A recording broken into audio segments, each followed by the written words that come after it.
낡은 버스가 서울을 떠나 고향으로 향하는 길에 지훈은 창가에 조용히 앉아 먼 길을 응시하고 있었다.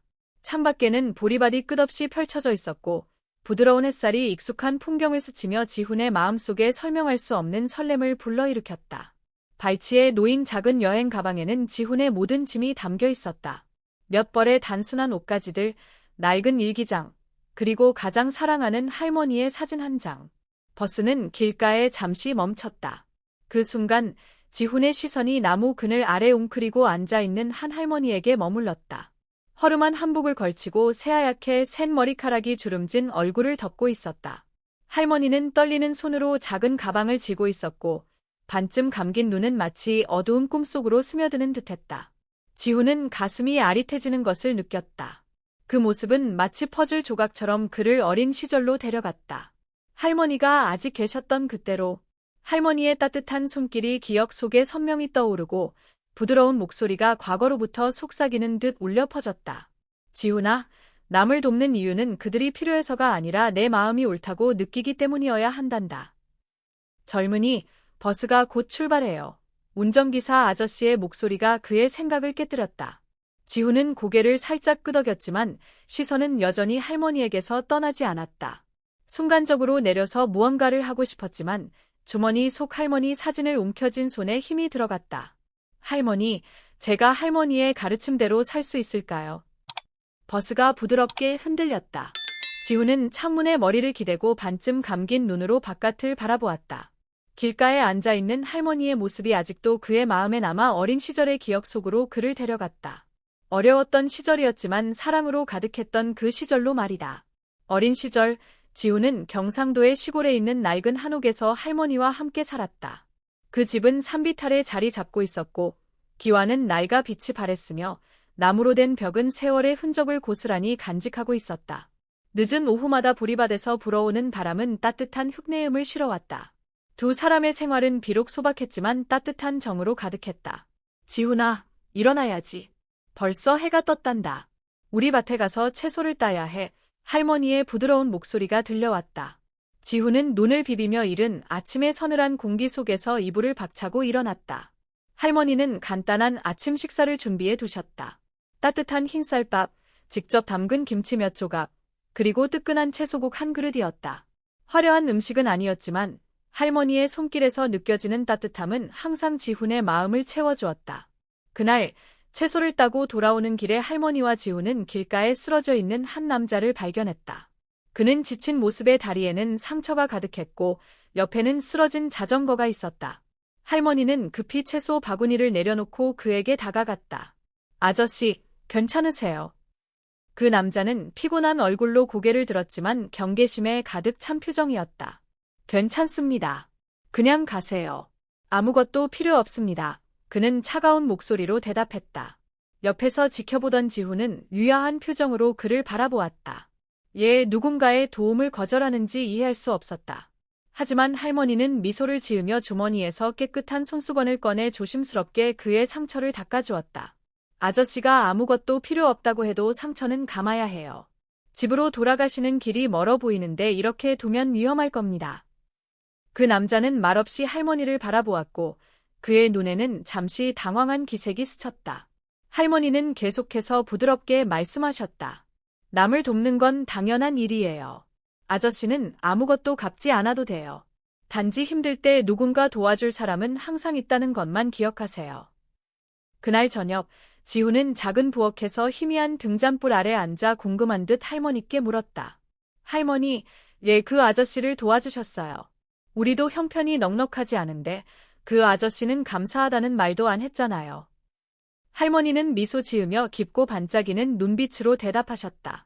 지훈아, 친절은 다른 사람과 나눌 수 있는 가장 귀한 거란다. 우리가 그들을 돕는 이유는 그들이 필요해서가 아니라 우리가 우리 마음에 충실하고 싶어서야. 친절은 누군가 기억하게 하기 위해서가 아니라 내 양심에 부끄럽지 않게 살기 위해서란다. 할머니의 말씀은 어린 지훈의 마음속 깊이 새겨졌다. 그는 모든 것을 완벽히 이해할 수는 없었지만 한 가지는 분명히 알았다. 할머니는 세상에서 가장 좋은 사람이었다. 버스의 덜컹거리는 소리가 지훈을 현재로 데려왔다. 그의 눈은 여전히 창밖의 들판을 향하고 있었지만 마음속에는 할머니와 오래된 교훈들이 떠올랐다. 발밑의 작은 여행 가방에는 과거의 일부가 담겨 있었다. 그것은 할머니가 남겨준 모든 것들을 품고 있었다.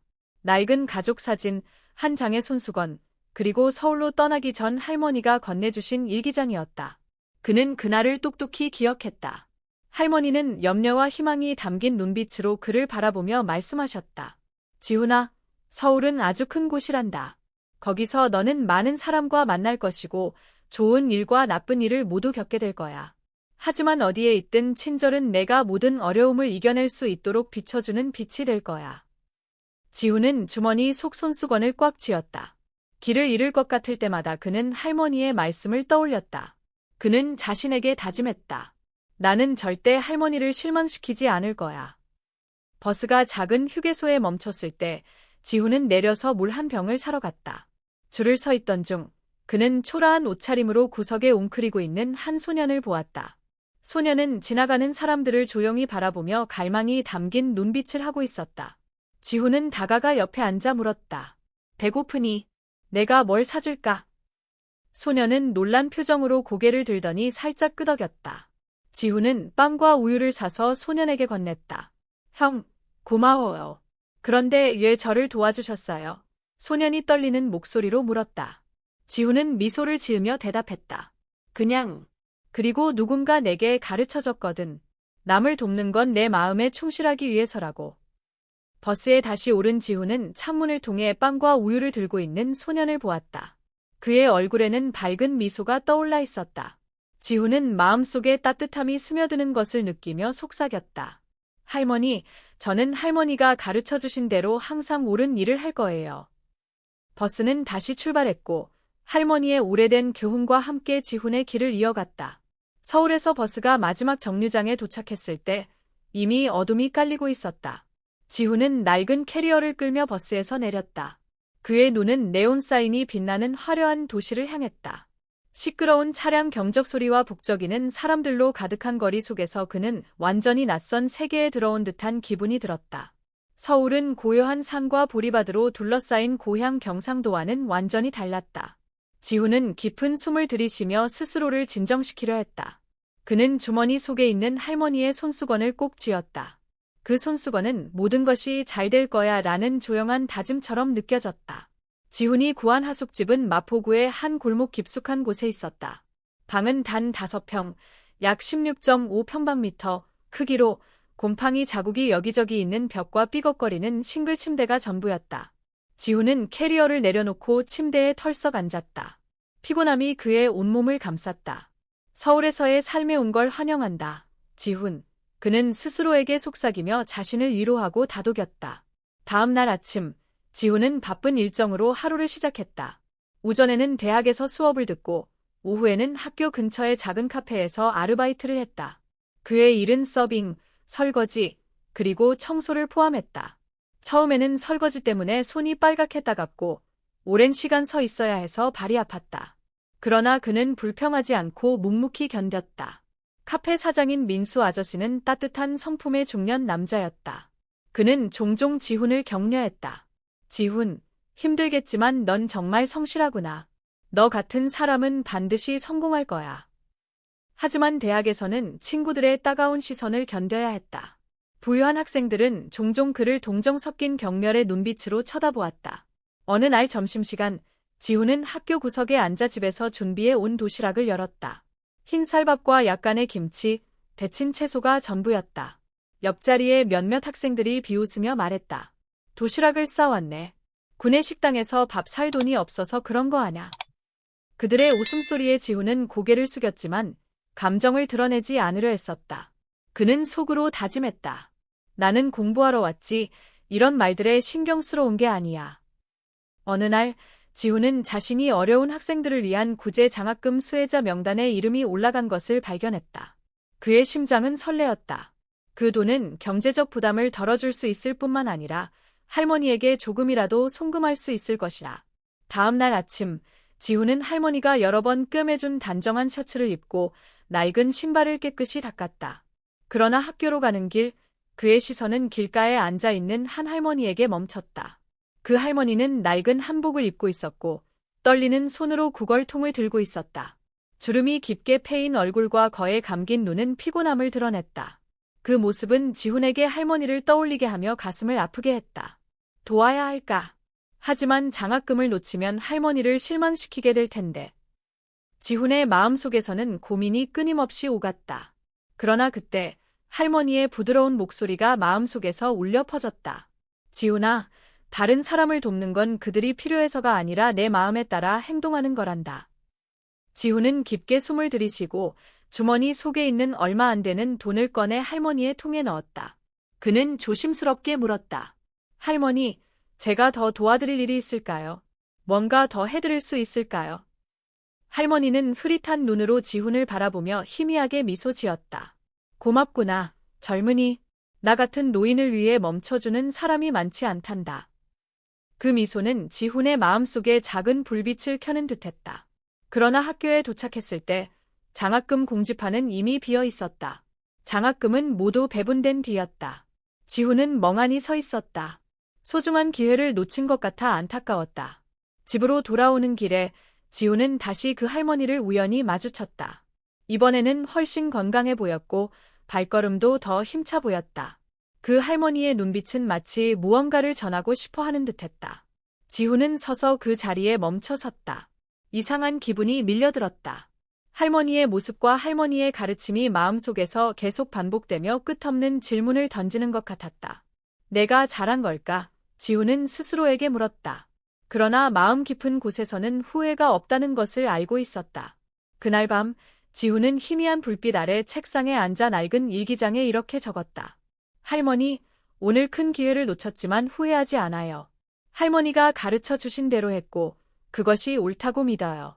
아무리 힘들어도 절대 포기하지 않을게요. 그는 일기장을 살짝 덮고 결의에 찬 눈빛으로 먼 곳을 바라보았다. 할머니는 선의가 희생이 아니라 자신답게 사는 선택이라고 가르쳐 주셨다. 그리고 지훈은 알았다. 그것이 앞으로도 계속 걸어가야 할 길이라는 것을. 아무리 험난해도. 늦은 오후, 지훈은 하루 종일 공부하고 일한 후 하숙집으로 돌아왔다. 그는 작은 골목길을 천천히 걸으며 노란 가로등 불빛이 벽에 얼룩진 그림자를 들이우는 것을 보았다. 문 앞에 다다랐을 때 그는 자신의 하숙집 계단에 기대어 앉아있는 할머니를 보고 깜짝 놀랐다. 할머니는 몸을 웅크리고 마른 손으로 작은 몸을 꼭 껴안고 있었다. 색이 바랜 한복은 어둠과 거의 구분되지 않을 정도였다. 멀리서 봐도 지훈은 그날 길에서 도움을 준 바로 그 할머니라는 것을 알아차렸다. 할머니, 여기서 뭐 하고 계세요? 지훈은 놀라며 다가가 물었다. 할머니는 고개를 들고 깊게 움푹 들어간 눈으로 그를 바라보며 힘겹게 말했다. 나는 갈 곳이 없다. 하지만 너를 보니 아마 너라면 나를 도와줄 수 있을 것 같구나. 지훈은 멍하니 서 있었다. 할머니의 말은 마치 조용한 구조 요청처럼 그의 가슴에 깊이 파고들었다. 그는 할머니를 보며 오래전 돌아가신 자신의 할머니를 떠올렸다. 비록 자신도 힘든 상황이었지만 그는 거절할 수 없었다. 할머니, 안으로 들어가세요. 지훈은 조용하지만 단호하게 말했다. 좁은 하숙방은 할머니가 들어오면서 더 좁아졌다. 할머니는 자신의 이름이 선이라고 소개했다. 둘은 지훈이 준비한 간단한 저녁을 함께 먹었다.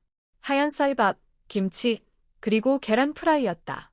선희 할머니는 조금밖에 먹지 않았지만 계속해서 고마운 눈빛으로 지훈을 바라보았다.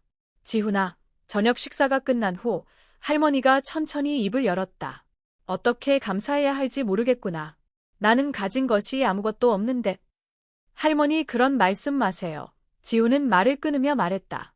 할머니를 돕는 건 제가 해야 할 일이에요. 우리 할머니께서 늘 말씀하셨어요. 다른 사람을 돕는 것이 마음에 충실하게 사는 방법이라고요. 선희 할머니는 고개를 끄덕였지만 그녀의 눈에는 감동과 약간의 슬픔이 담겨 있었다. 그 후로 지훈의 삶은 더 고단해졌다. 선희 할머니는 너무 약해서 요리나 집안일을 할 수 없었다. 청소, 요리, 그리고 할머니를 돌보는 일은 모두 지훈의 몫이 되었다. 생활비를 마련하기 위해 지훈은 카페에서 추가 근무를 요청했다. 그는 아침 일찍 하숙집을 떠나 하루 종일 학교에서 공부하고 밤늦게까지 일한 후에야 집으로 돌아왔다. 어떤 날은 거의 탈진 상태에 이르렀지만 창가에 앉아 조용히 자신을 기다리는 선희 할머니를 볼 때마다 그는 미소를 지으며 속으로 다짐했다. 나는 올바른 일을 하고 있는 거야. 어느 날 밤, 지훈이 일기를 쓰고 있을 때 선희 할머니가 갑자기 입을 열었다. 지훈아, 내가 굳이 이런 모든 것을 나를 위해 할 필요는 없단다. 나는 그저 가난하고 유지할 곳 없는 노인일 뿐이야. 아니에요. 할머니는 제게 짐이 아니에요. 지훈은 단호하게 말했다. 할머니는 아무것도 가진 게 없다고 말씀하셨지만 사실 할머니는 제게 중요한 교훈을 주셨어요. 가난하다고 해서 가치가 사라지는 건 아니라고요. 서로를 믿는 마음만 있다면 누구든 도움을 받을 자격이 있어요. 선희 할머니는 지훈을 한참 동안 바라보며 깊은 감동이 담긴 눈빛으로 그의 손을 잡았다. 넌 정말 착한 아이구나, 지훈아. 절대 그 마음을 잃지 마라. 비록 어려운 생활이었지만 지훈은 선희 할머니가 이전에 만났던 노숙자들과 다르다는 것을 점점 깨달았다. 꼿꼿한 자세, 우아한 말투, 그리고 지식이 담긴 눈빛은 그녀가 뭔가를 숨기고 있다는 느낌을 주었다.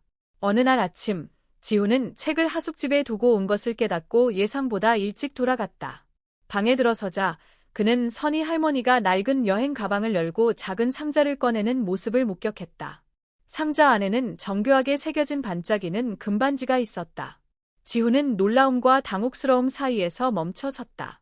그는 할머니의 사생활에 관여하고 싶지 않았지만 금반지의 모습이 하루 종일 그의 머릿속을 떠나지 않았다. 그날 저녁, 지훈은 참지 못하고 조심스럽게 물었다.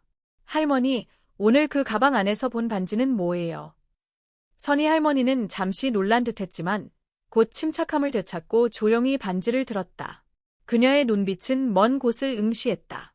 이건 남편이 세상을 떠나기 전에 내게 남긴 유일한 유품이란다.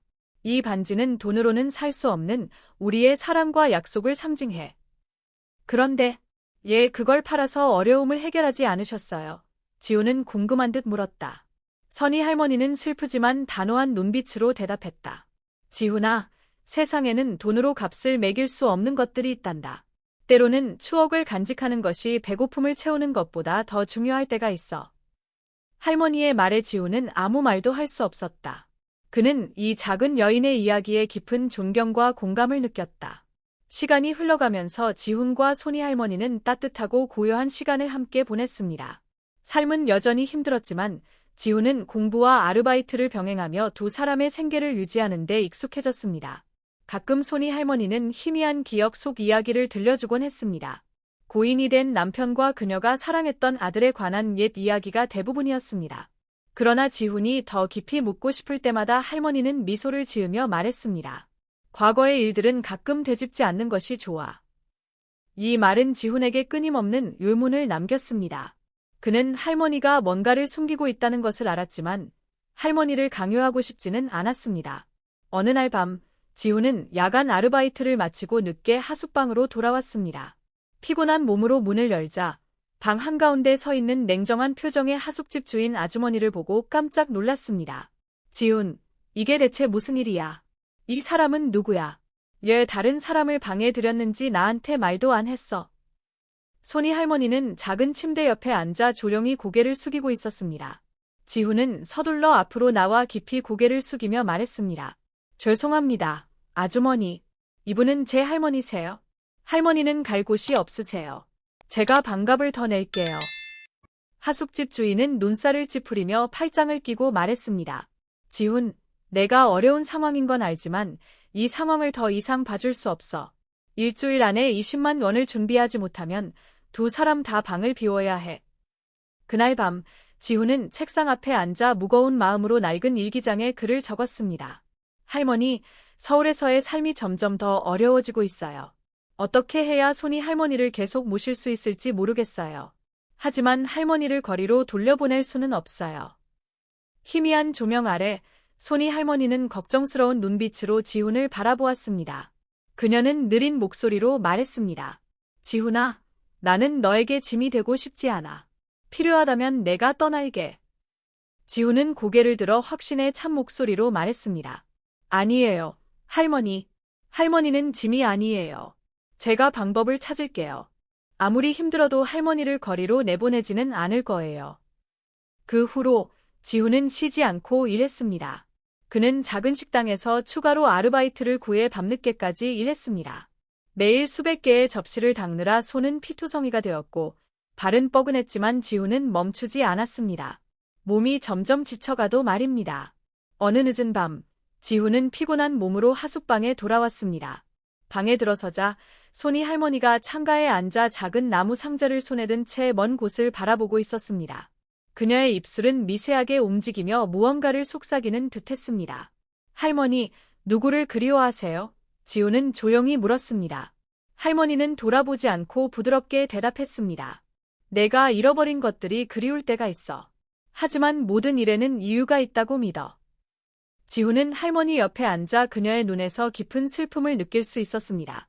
강한 척하려 애썼던 손이 할머니의 마음속에는 그 누구에게도 말하지 못한 상실의 이야기가 자리 잡고 있었습니다. 일주일이 흘렀습니다. 지훈은 하숙비를 마련하기 위해 열심히 일터로 달려갔습니다. 그러나 일을 하던 중 실수로 음료 쟁반을 떨어뜨려 손님에게 쏟고 말았습니다. 가게 주인은 한숨을 쉬며 지훈을 한쪽으로 불러냈습니다. 지훈, 내가 열심히 일하는 건 알겠어. 하지만 요즘 집중을 못하고 있는 것 같아. 더 이상 너를 고용할 수 없을 것 같아. 지훈은 멍한 표정으로 주인의 말을 들으며 사과한 뒤 무거운 발걸음으로 가게를 떠났습니다. 그날 밤, 지훈은 하숙방으로 돌아와 손이 할머니에게 모든 것을 말하려 했습니다. 그러나 방에 들어서자 할머니의 모습은 보이지 않았습니다. 텅 빈 방 한가운데 책상 위에 놓인 한 통의 편지가 그의 눈에 들어왔습니다. 지훈은 떨리는 손으로 편지를 열고 한 글자 한 글자 읽어 내려갔습니다. 별표 지훈아, 너는 내 인생의 빛이야. 내 덕분에 모든 것이 희미해졌던 내 삶에 다시 희망이 찾아왔단다. 하지만 내가 너에게 더 이상 짐이 될 수는 없구나. 너에게는 앞으로 펼쳐질 멋진 미래가 있어. 나는 내가 위대한 일을 이뤄낼 거라고 믿어. 내가 떠나더라도 기억해줘. 내가 오늘 하는 모든 일이 미래의 기적을 만들어낼 거라는 걸. 너의 진심을 따라 살아가렴, 지훈아. 사랑을 담아, 손이 할머니 드림. Asterisk. 지훈은 편지를 읽으며 눈물이 뺨을 타고 흘렀습니다. 그는 밤새 거리 곳곳을 돌아다니며 할머니를 찾았지만 모든 것은 헛된 노력일 뿐이었습니다. 익숙한 시장, 좁은 골목, 그리고 버스 정류장. 모두가 기억 속 장면으로만 남아 있었습니다. 그날 밤, 지훈은 창가에 앉아 멀리 하늘을 바라보며 일기를 썼습니다. 손이 할머니, 당신이 누구인지 모르겠지만 당신은 나에게 큰 교훈을 주셨습니다. 진정한 친절은 거창할 필요가 없고 단지 마음에서 우러나오면 된다는 것을요. 저는 포기하지 않을 겁니다. 당신과 할머니께서 가르쳐주신 대로 살아갈 겁니다. 지훈은 일기장을 닫고 눈빛에 결의를 담았습니다.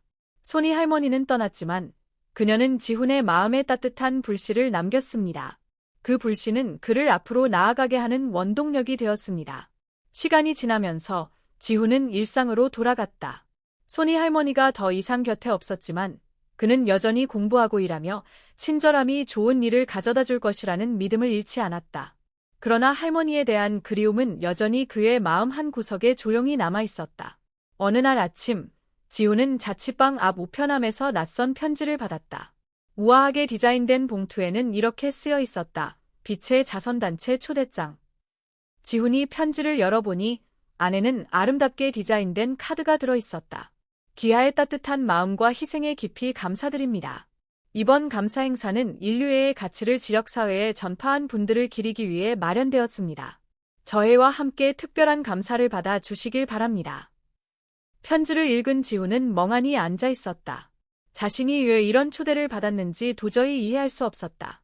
그는 혼잣말로 생각했다. 누군가 내 이야기를 전한 걸까? 아니면 단순한 착오일까? 한참 고민하던 끝에 지훈은 참석하기로 결심했다. 호기심도 있었고 자신에게 어떤 일이 기다리고 있을지 알고 싶었기 때문이다. 행사 당일 지훈은 깔끔한 흰색 셔츠를 입고 서울 중심부에 위치한 대형 홀로 들어섰다. 넓은 공간은 윤은한 노란 조명이 비추고 있었고 고급스럽게 세팅된 테이블들이 자리하고 있었다.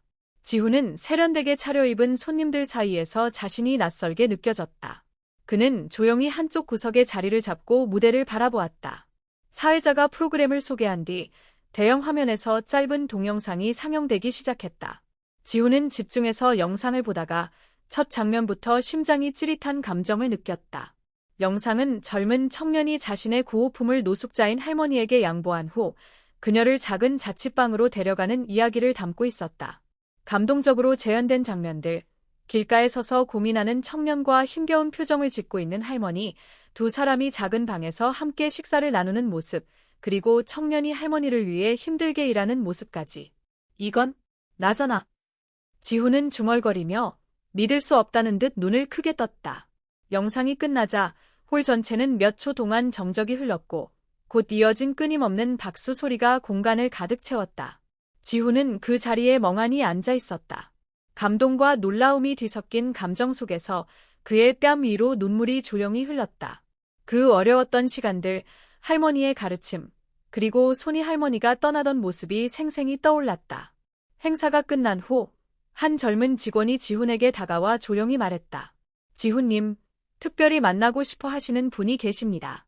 VIP 룸으로 안내해드리겠습니다. 지훈은 놀랐지만 직원의 뒤를 따라갔다. 그는 우아하게 장식된 작은 방에 들어섰다. 따뜻한 조명이 공간을 감싸고 있었다. 방 중앙에는 고급스럽지만 친근한 분위기를 풍기는 중년의 여성이 앉아 있었다. 지훈이 들어서자 그녀는 고개를 들어 그의 눈을 바라보았다. 지훈, 다시 만났구나. 그녀는 부드럽고 따뜻한 목소리로 말했다. 지훈의 가슴이 쿵하고 내려앉았다. 그 여자는 바로 손이 할머니였다. 그러나 그녀는 더 이상 초라한 한복을 입고 있던 모습이 아니었다. 그녀는 세련된 옷차림에 단정하게 빗은 머리, 자신감과 강인함이 느껴지는 눈빛을 하고 있었다. 정말? 할머니세요? 지훈은 놀라움에 말을 더듬으며 한 걸음 물러섰다. 손이 할머니는 미소를 지으며 자리에서 일어나 지훈에게 다가갔다. 그래, 지훈. 나야. 앉아봐. 내가 모든 이야기를 해줄게. 지훈은 자리에 앉으며 복잡한 감정을 느꼈다. 손이 할머니는 조용히 이야기를 시작했다. 지훈, 나는 내가 생각했던 그런 사람이 아니란다. 나는 한때 성공한 사업가였고 빛의 자선단체를 창립한 사람이야. 하지만 많은 상실과 아픔을 겪고 나서 진정한 삶의 의미를 찾기 위해 모든 걸 떠나기로 했단다. 그런데 그렇게 사셨어요? 예전의 삶으로 돌아가지 않으셨나요? 지훈이 떨리는 목소리로 물었다. 손이 할머니는 고개를 숙이며 깊은 슬픔이 담긴 눈빛으로 말했다. 나는 모든 걸 잃었었어. 가족, 믿음, 그리고 나 자신까지. 나는 가난한 사람처럼 떠돌며 진정한 인간의 가치를 배우고 싶었단다. 그런데 너, 지훈, 내가 나를 바꿨어. 내가 거의 절망에 빠져 있을 때 내 따뜻함이 내 마음속의 불씨를 다시 지폈어. 넌 내가 누군지 알 필요도 없었고 내가 이룰 것이 무엇인지 알 필요도 없었지만 내 마음을 다해 나를 도왔어. 너는 조건 없이 베푸는 친절함이 무엇인지 나에게 가르쳐줬고 그 순간 나는 다시 일어나 더 의미 있는 일을 하기로 결심했단다. 손이 할머니는 서류 한 뭉치를 꺼내어 지훈 앞 테이블에 놓았다. 이건 우리 단체에서 제공하는 전액 장학금이야. 이건 내가 학업을 마치는데 도움을 줄 뿐만 아니라 더 큰 꿈을 이루는 기회가 될 거야. 하지만 할머니, 저는 그런 대가를 바라고 그런 일을 한 게 아니에요. 저는 받을 자격이 없어요. 지훈은 고개를 저으며 떨리는 목소리로 말했다. 손이 할머니는 지훈의 손을 잡고 부드럽지만 단호한 눈빛으로 말했다. 바로 그 이유 때문에 내가 가장 받을 자격이 있는 거야. 받아줘, 지훈. 그리고 내가 했던 것처럼 계속해서 친절함의 가치를 세상에 전파해줘. 지훈은 고개를 숙이며 조용히 눈물을 흘렸다. 그는 떨리는 목소리로 고개를 끄덕이며 말했다. 절대 실망시키지 않겠습니다. 손이 할머니는 미소를 지으며 믿음이 가득한 눈빛으로 말했다. 나는 내가 해낼 거라고 믿는다. 지훈. 그리고 이건 내가 걸어갈 더 큰 여정의 시작일 뿐이란다. 지훈은 VIP룸을 나서며 마음속에 감정과 혼란이 가득했다. 손이 할머니의 말씀이 계속 그의 머릿속에서 맴돌았다. 이건 내가 앞으로 나아가게 될 더 큰 여정의 시작일 뿐이야. 지훈의 손에는 빛의 재단에서 받은 장학금 자료가 들려 있었다. 이는 지훈이 재정적 부담 없이 학업을 계속할 수 있는 기회였다. 새 학교에 처음 도착한 날, 지훈은 뚜렷한 차이를 느꼈다. 번쩍이는 강의실, 푸르른 잔디밭, 그리고 부유한 가정 출신의 친구들. 이런 환경 속에서 지훈은 자신이 낯설고 요딴 곳에 있는 듯했다. 장학금을 받았음에도 지훈은 여전히 검소한 생활을 유지했다.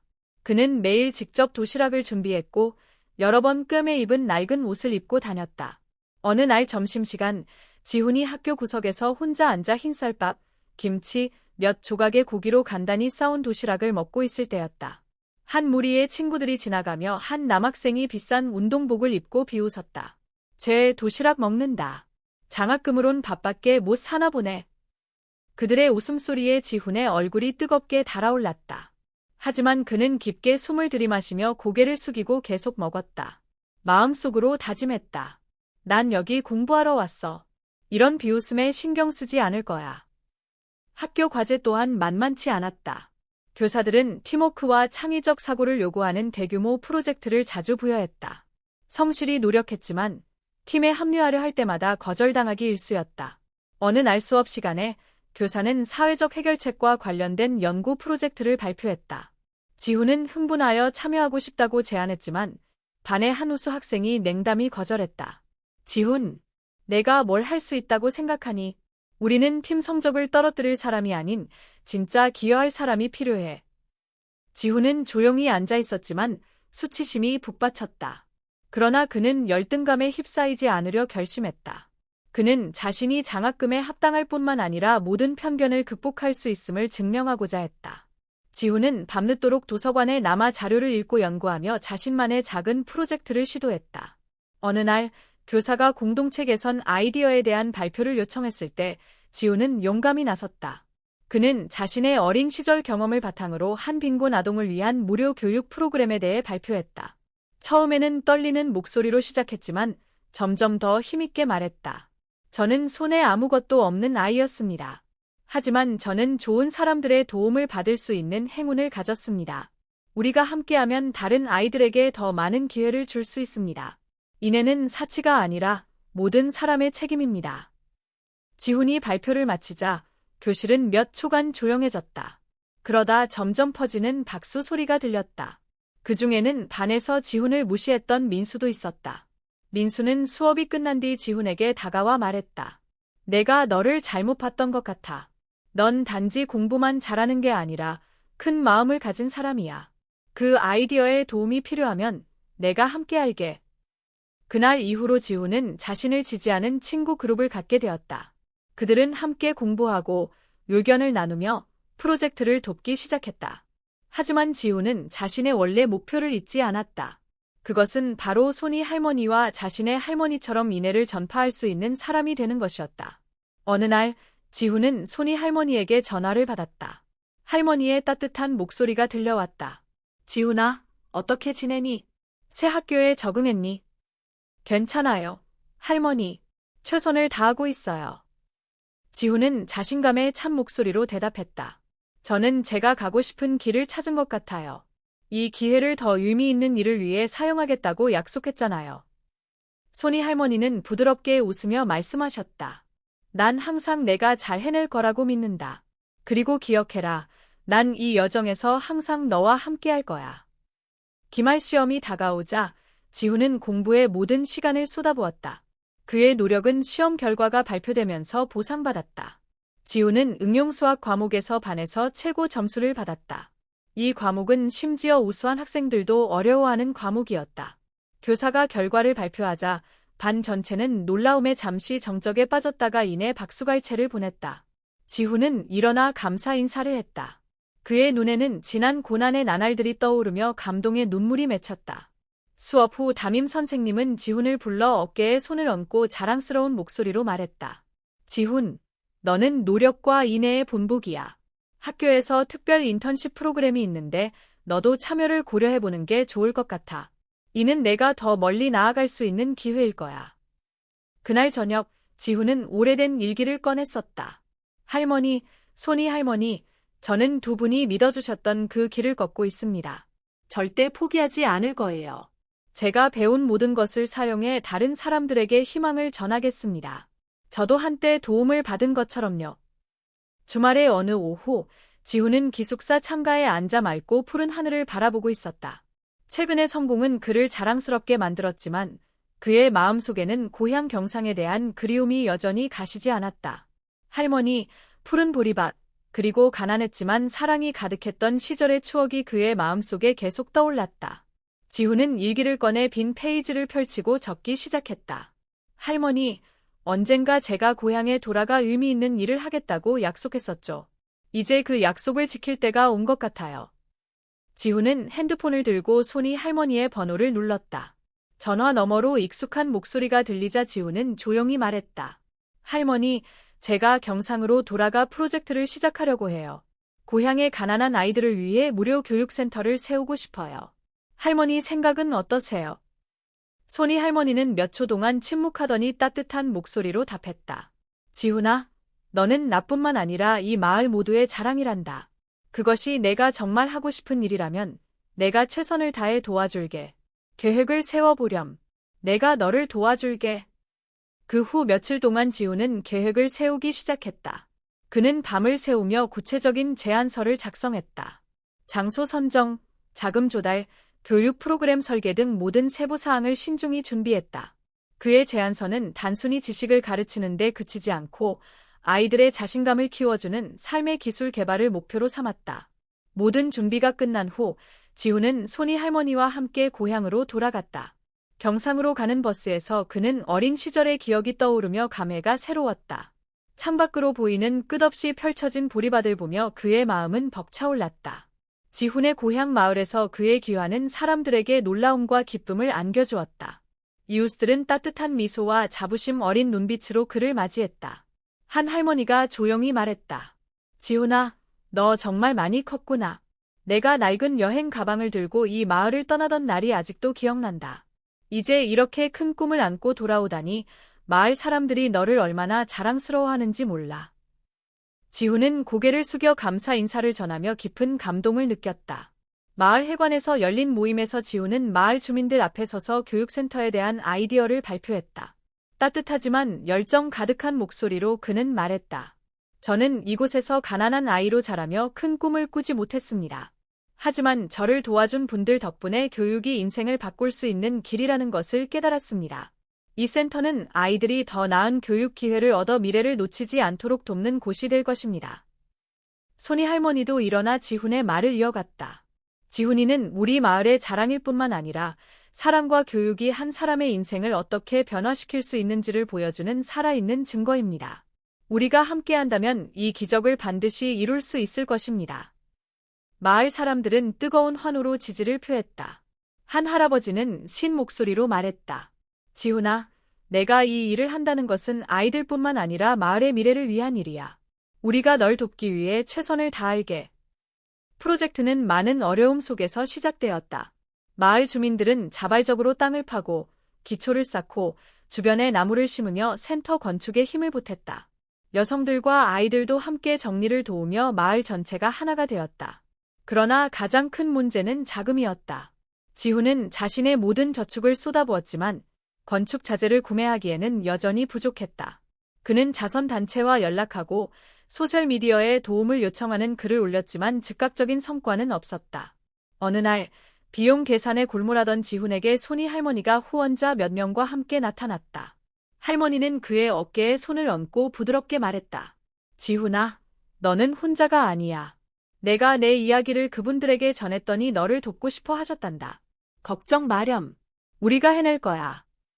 후원자들의 진심 어린 눈빛을 보며 지훈은 큰 용기를 얻었다. 그는 손이 할머니의 손을 꼭 잡으며 결심에 찬 눈빛으로 말했다. 제가 여러분을 실망시키지 않을게요. 꼭 이 꿈을 현실로 만들겠습니다. 몇 달간의 노력 끝에 교육센터가 마침내 완공되었다. 빨간 기와로 지어진 단정한 건물 안에는 깨끗하고 넓은 교실이 마련되었다. 센터 입구에는 희망교육센터 미래를 심는 곳이라는 나무 간판이 세워졌다. 개관식 날 마을 사람들은 모두 모였다. 그들은 가장 아름다운 옷을 입고 기쁨과 자부심으로 가득 찬 표정으로 함께 축하했다. 지훈은 센터 앞에서 사람들을 바라보며 말했다. 오늘 저는 할머니께 감사드리고 싶습니다. 할머니는 저에게 사랑이 가장 소중한 선물이라는 것을 가르쳐 주셨습니다. 또한 제 꿈을 믿어주시고 이루도록 도와주신 손이 할머니께도 감사합니다. 그리고 이곳을 함께 만들어주신 마을 주민 여러분께도 감사드립니다. 이 센터는 단순한 건물이 아니라 꿈을 키우는 장소입니다. 우리가 계속 마음을 모은다면 무엇이든 해낼 수 있다고 믿습니다. 박수 소리가 울려 퍼졌고 많은 사람들이 감동에 눈물을 감추지 못했다. 그 순간 지훈은 자신이 한 일의 진정한 의미를 느꼈다. 행사가 끝난 후 지훈은 혼자 센터 앞에 서서 아이들이 뛰어노는 모습을 바라보았다. 저녁 햇살이 풍경을 황금빛으로 물들였다. 그는 조용히 속삭였다. 할머니, 손이 할머니, 제가 약속의 일부를 지켰습니다. 하지만 이건 시작일 뿐이에요. 앞으로도 희망을 필요로 하는 이들을 위해 더 많은 일을 할 겁니다. 희망교육센터는 경상도의 작은 마을에서 믿음과 연대의 상징이 되었습니다. 첫 수업은 아이들의 웃음소리와 부모님들의 희망에 찬 눈빛으로 시작되었습니다. 설립자인 지훈은 조직을 관리하는 것뿐만 아니라 직접 교단에 서서 지식을 전하고 사랑의 교훈을 나누었습니다. 어느 날 지훈은 국제단체로부터 편지를 받았습니다. 편지에는 개발도상국에 비슷한 교육센터를 세우는 글로벌 프로젝트에 참여해달라는 초대가 담겨 있었습니다. 이는 지훈이 자신의 무대를 세계로 확장할 수 있는 큰 기회였지만 동시에 자신이 온 마음을 다해 세운 마을과 센터를 떠나야 한다는 것을 의미했습니다. 지훈은 조용히 편지를 읽으며 상반된 감정에 휩싸였습니다. 그는 창문 밖을 내다보며 센터 운동장에서 놀고 있는 아이들을 보았습니다. 그중 한 아이, 민재라는 소년이 지훈에게 달려와 순수한 미소를 지으며 말했습니다. 선생님, 저도 나중에 선생님처럼 훌륭한 사람이 되고 싶어요. 선생님, 떠나지 마세요. 지훈은 미소 지으며 민재의 머리를 쓰다듬었지만 마음은 무거웠습니다. 그날 저녁 지훈은 책상 앞에 앉아 편지를 바라보았습니다. 손이 할머니가 다가와 부드러운 눈빛으로 지훈을 바라보며 물었습니다. 지훈아, 무엇 때문에 그렇게 고민하고 있니? 지훈은 고개를 들고 편지를 할머니께 건넸습니다. 할머니는 편지를 읽고 한동안 침묵하시더니 말씀하셨습니다. 이건 정말 큰 기회야, 지훈아. 하지만 이 선택이 쉽지 않다는 걸 나도 알고 있어. 중요한 건 내 삶을 어떤 방향으로 이끌고 싶은지 생각해보는 거란다. 지훈은 고개를 숙이며 낮은 목소리로 대답했습니다. 잘 모르겠어요. 할머니, 제가 떠나면 이곳 아이들은 누가 돌볼까요? 하지만 떠나지 않으면 더 많은 사람들에게 희망을 전할 기회를 놓칠 수도 있어요. 손이 할머니는 지훈의 손을 잡으며 부드럽지만 깊은 울림이 담긴 목소리로 말씀하셨습니다. 지금 당장 결정을 내릴 필요는 없단다. 내 마음의 소리를 들어보렴. 기억해, 내가 진심으로 선택한 길은 무엇이든 가치가 있단다. 열린 결말, 지훈은 어떤 길을 선택할까? 지훈은 인생의 큰 갈림길에 서 있습니다. 그는 마을에 남아 희망교육센터를 계속 발전시키고 이곳 아이들에게 헌신할 수도 있습니다. 또는 세계로 나아가 자신의 교육 모델을 더 많은 곳으로 확산시켜야 할지도 모릅니다. 여러분이라면 지훈이 어떤 길을 선택해야 한다고 생각하십니까? 이곳에 남아 지금까지 헌신해온 아이들을 계속 돌볼까요? 아니면 떠나서 더 많은 아이들에게 새로운 기회를 열어줄까요? 현대와의 연결. 지훈의 이야기는 단순히 사랑과 나눔의 이야기일 뿐만 아니라 현대사회에서 많은 젊은이들이 직면하는 선택을 반영합니다. 더 큰 꿈을 추구할 것인지 아니면 익숙하고 의미 있는 가까운 곳에 머물러야 할지에 대한 고민 말입니다. 오늘날 부유한 지역과 가난한 지역 간의 격차가 점점 커지는 이 세계에서 사랑과 사회적 책임에 대한 이야기는 그 어느 때보다 중요합니다. 지훈은 자신의 기회와 지식을 활용하여 사회를 변화시키려는 젊은 세대를 대변합니다. 만약 여러분이 사랑하는 곳을 떠나야만 더 많은 사람들을 도울 수 있는 큰 기회를 마주한다면 어떻게 하시겠습니까? 선택은 결코 쉽지 않지만 중요한 것은 지훈처럼 마음의 소리에 귀 기울이는 것입니다. 이 이야기에 대한 여러분의 생각을 나눠주세요. 여러분이라면 어떤 길을 선택하시겠습니까? 그리고 왜 그렇게 선택하시겠습니까? 어쩌면 여러분의 대답이 인생의 갈림길에 선 누군가에게 영감을 줄지도 모릅니다.